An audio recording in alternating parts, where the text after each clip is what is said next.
Welcome back to another episode of the Marketing Quacks podcast. I'm your host, Ryan Dozer, and if you're new to the show, the mission here is to expose the quacks and gimmicks in the marketing industry while featuring some great marketers and entrepreneurs along the way. So in this episode, I'm excited to welcome our guest, Parthi Loganathan. Sorry if I butchered your last name there. He is the founder and CEO at Letterdrop. So thank you so much for joining the show. Thanks for having me, Ryan. Yeah, absolutely. So before diving into the questions, you actually reached out to me saying you heard my episode with Andrew Holland talking about SEO. And if anyone's listening, I would suggest checking out that episode. That's probably one of the better episodes that I've recorded since starting this podcast. So just wanted to preface it by saying that. I appreciate you finding me. You know what? Podcasting works. It does. It does. Absolutely. So let's do a quick intro on who you are and what you do. Absolutely. So I'm Parthi. I'm the founder and CEO of Letterdrop.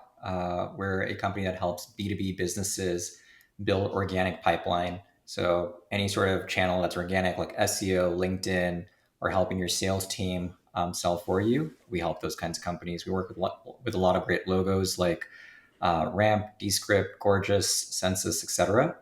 And then I'm just really excited for how marketing is changing and how the world is moving towards a future of revenue that's more inbound than outbound.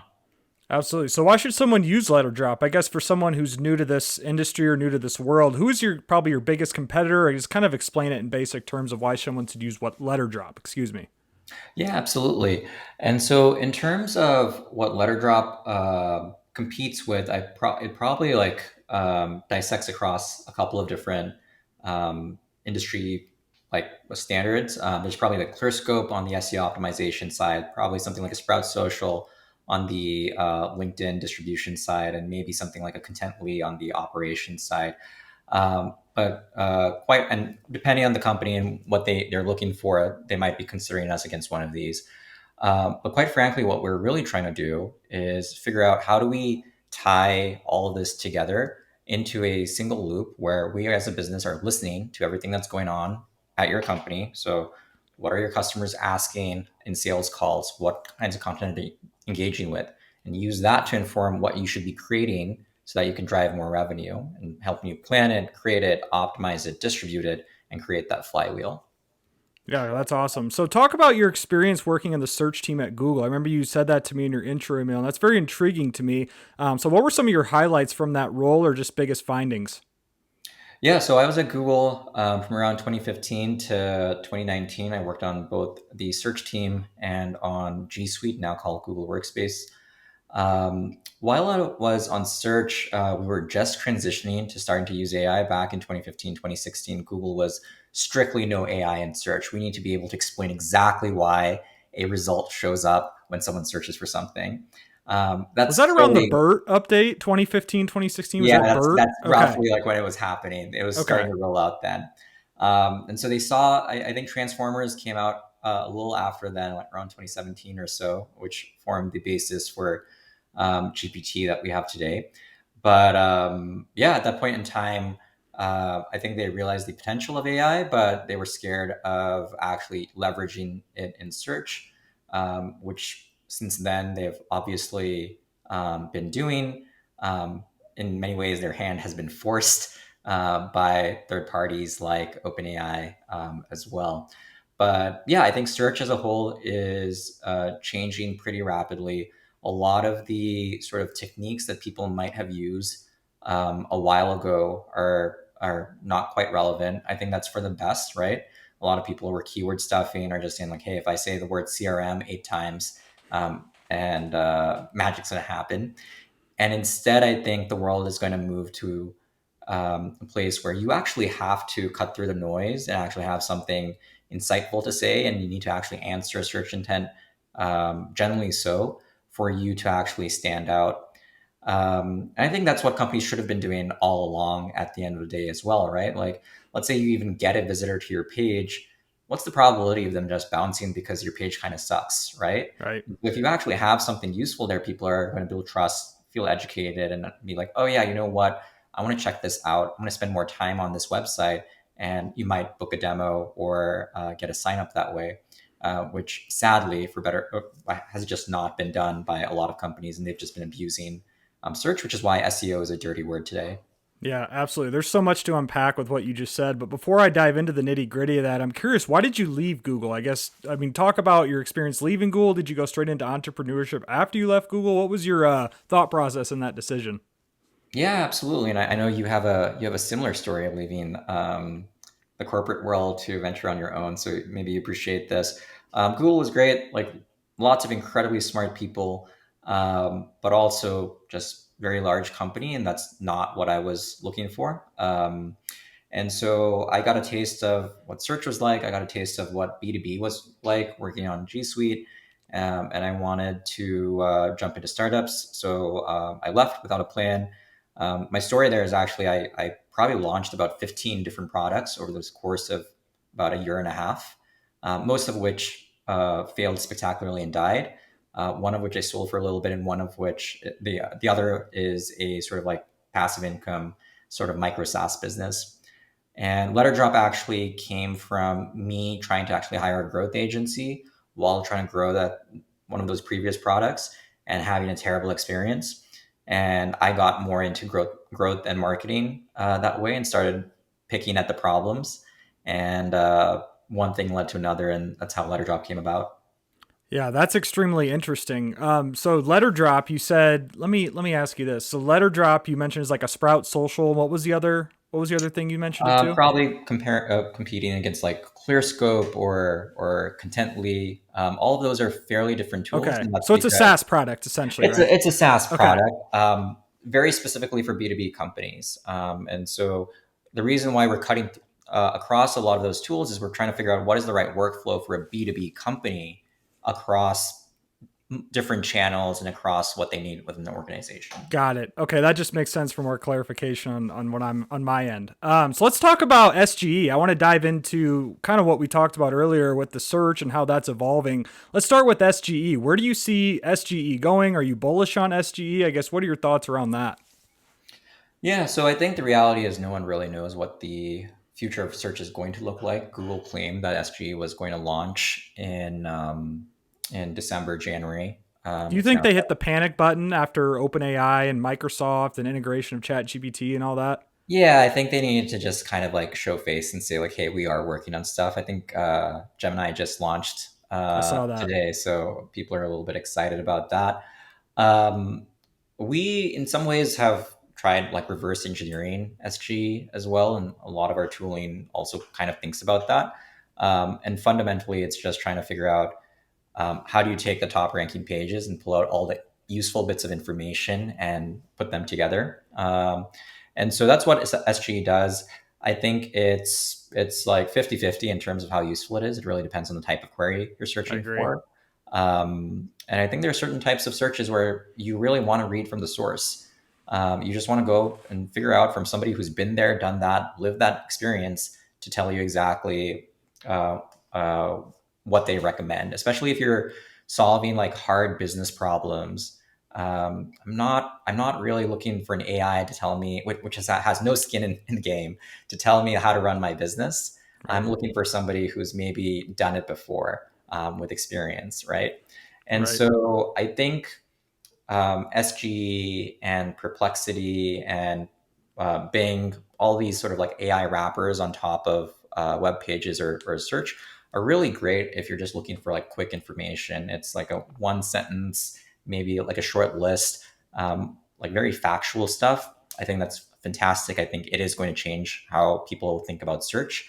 I use a mix of ChatGPT and Google myself, but I use them for very different types of purposes. And so I think we're going to evolve into a world where people understand the nuances and the differences between that. And we have some sort of mix where we figure out, okay, like what is stuff where we want the information beamed straight to us, or we want to just ask more questions. And what are questions where we actually want narrative? We want somebody else to kind of like tell us like, hey, like here's how you should be thinking about it. Right. So I think that's what the future holds. That said, I don't think anyone can pretend like they know what's going to happen. Like the past year or two have just been completely crazy in terms of the pace of innovation and AI adoption and how things have changed. And what I would say, at least from a company perspective, the fundamentals of marketing have not changed. People are still people. People still buy the same way. And so while you might need to rethink how you approach this channel, um, you're still going to need to educate your customers. You're still going to need to have customer stories, tell them about their problem, why, what it costs them, what their solutions are, why you're different, all that, give them some playbook strategy, all that stuff still remains. You might just present it to the world a bit differently in the future.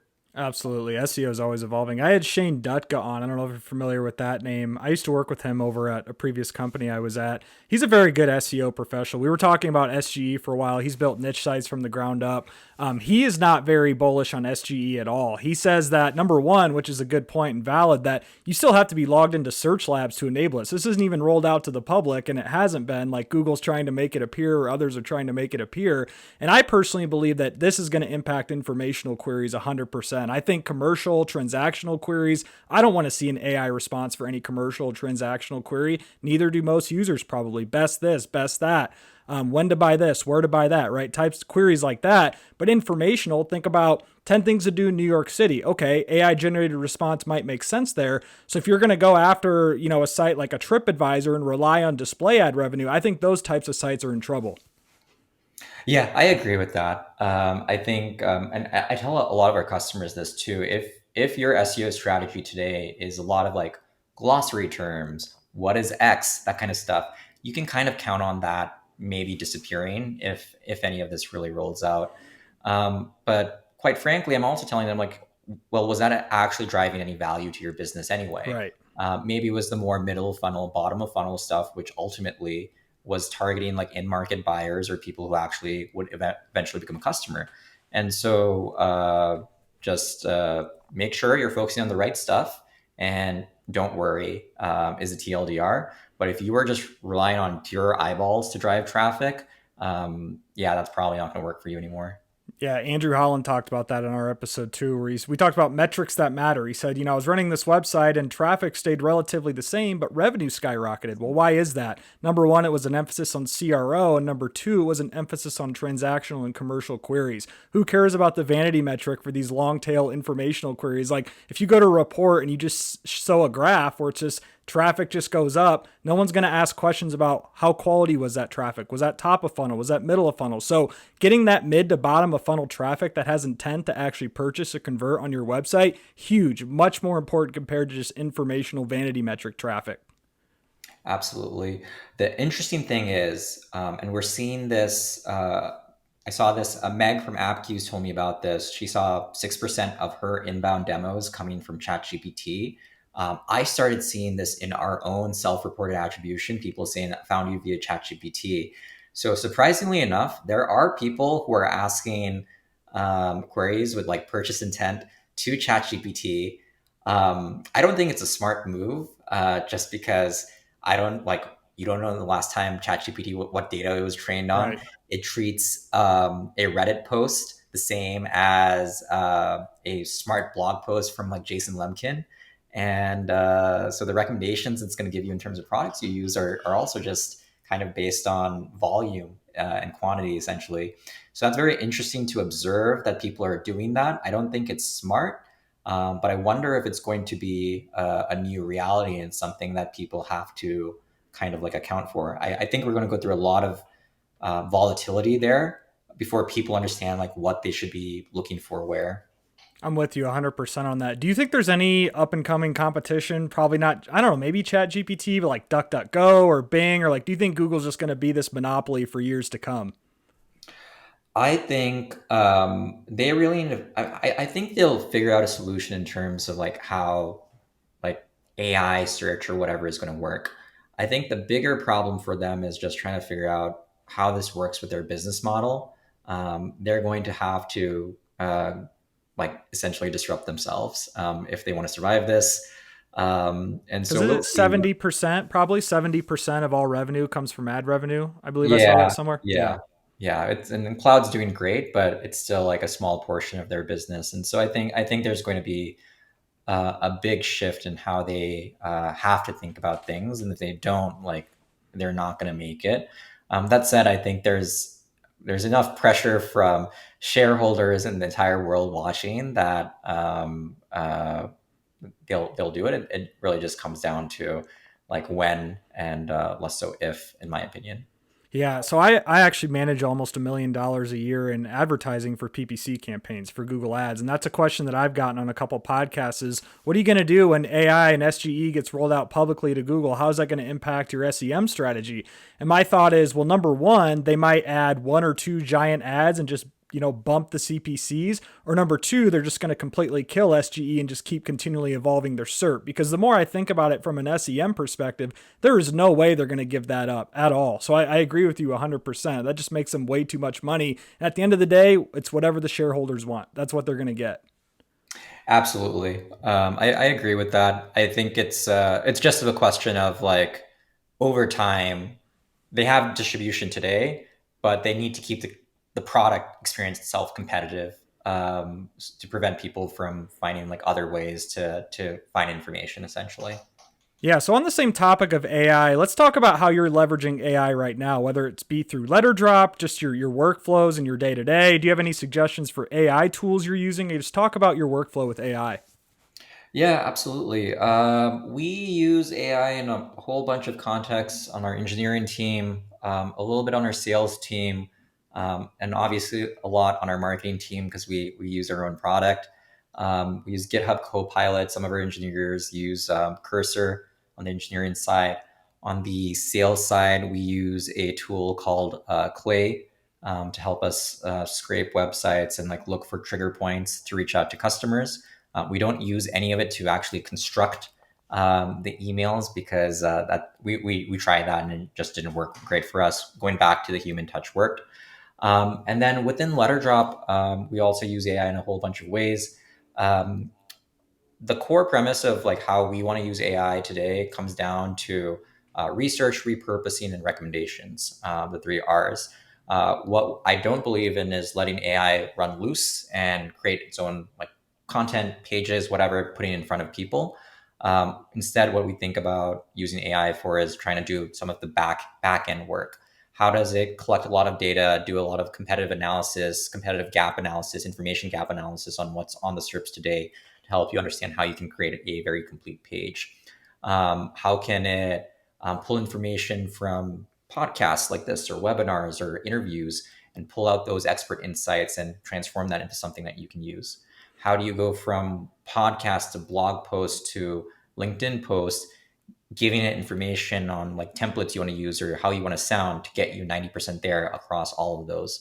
How do we Now, listen what to are your you using for that? Sorry to interrupt you, but are you using like a GPT-4 API access, or I guess talk about your process there? Yeah, we use a whole bunch of different models. Different models are good for different types of activities, essentially. So GPT-4 is slow and expensive, but pretty darn good in terms of reasoning or has more advanced reasoning abilities. GPT 3.5, much cheaper, much faster, but a lot dumber as well. Claude or Anthropic have very large context windows, so you can put a lot of stuff in them. And so we use a combination of all of them depending on the task at hand. And we also use fine-tuned models. So we will take GP 3.5, train on a whole bunch of data that we have for it to do very specific tasks better than any of these like raw models.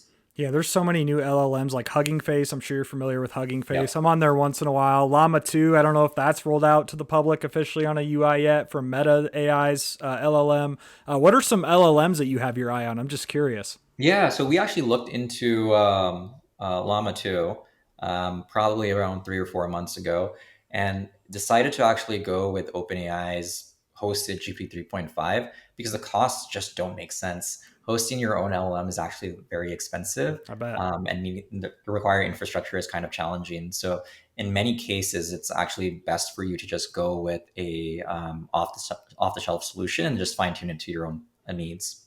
Yeah, what are your thoughts on some of these AI content tools that just come and go? So people ask me all the time, like, what are you using to write content with AI? And I'm like, my honest answer is I use Write Sonic, SEO writing.ai, Koala, Cuppa is a big one. Charles Float, the Twitter guy, founded Cuppa. I don't know if you're familiar with him. But what I've realized about most of these tools is it's all white label OpenAI. Most of these are just pulling in OpenAI's API key and pulling in GPT-4 and 3.5, spinning it up in a nice interface, charging people 20 to 50 bucks a month on SaaS, credit card auto renew, and they're off to the races. Where you could just get ChatGPT Plus for 20 bucks a month and bypass these $30 to $50 AI SaaS tools. So, what are your thoughts on all these new AI SaaS or AI content writing tools that come out of the woodwork? Yeah, so I don't think the important part here is the actual AI writing. I think the important part here is like the data and inputs you actually provide. And so if you feel like you have a lot of great data and great inputs, you should do that yourself. A lot of letter drops, like what makes letter drop unique or special is the fact that we're actually pulling in that data from different sources that you have from your internal data sources, like your sales calls, from the SERPs, all that kind of stuff. So you actually have something useful to say from these. Yes, we use the same models as everybody else. It's more so like a whole bunch of steps that go into processing data that we put into those models, which often use also traditional machine learning techniques, like things which are not LLMs as well. Yeah, no, that makes sense. So let's transition a little bit now to the marketing quacks portion of this podcast. It is the marketing quacks podcast. This is my favorite segment of the show. What are some marketing tricks and gimmicks that you have seen people do, whether in your space, marketing in general? Just kind of elaborate on that. And when you say gimmicks, you mean things like which do not work, right? Like black hat SEO. I mean, just Gotcha. random, yeah, clickbait stuff Yeah. like that. Yeah. I do think the whole, and you've probably seen this a ton at this point in time, is just like creating like thousands of pages on your website for every potential keyword and hoping that like you can drive some traffic. It's possible that like it works for a bit, but I think the conversion on something like that is just so low that it's completely not worth it. So I think that's probably like the big marketing quack I've seen on the SEO side. But honestly, it applies to anything, right? Like mass generated, like cold email with AI, mass generated social posts with AI, mass generated video even with AI. You've probably seen like the HeyGen videos and stuff like that. I think they're like very cool, but I also don't know how many people actually like want to watch them for the sake of watching them and not just because it's a cool demo. Right. Have you ever familiar with like Pika and Runway and stuff like that? The AI text to video Yeah, generators? honestly, I think we're at the toy stage with a lot of these, and so people are like, "Oh, like that's really cool or neat that a computer can do that." I don't think we've gotten to the point where like any of this stuff is necessarily like valuable yet.